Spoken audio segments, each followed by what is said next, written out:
Here's how to disable WhatsApp read receipts. So in this video I'm going to exactly show you how you can disable WhatsApp read receipts. So make sure you watch this video till the end to exactly know what to do.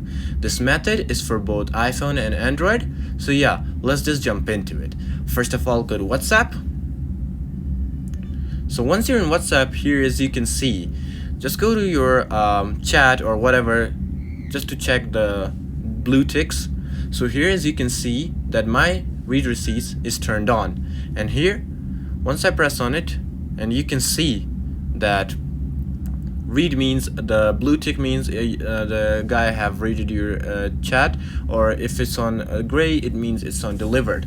So if you want to ghost someone or you don't want to text them or you just feel like avoiding them, so you can just turn off read receipts and you can still check their message without seeing the blue ticks.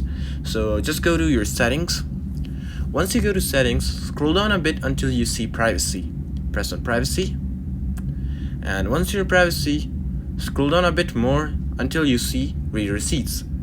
Just turn this off, and once you turn this off, here as you can see that my read receipts is turned off. So if I go to chat and type any chat to anyone, it will be turned off.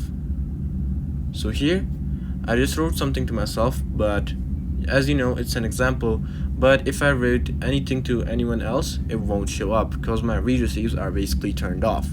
So yeah, that's how you can disable WhatsApp read receipts, and that's pretty much it. So yeah, I hope you liked this video and this video helped you out. Leave a comment, drop a like, and subscribe to this channel. Until then, goodbye and peace out.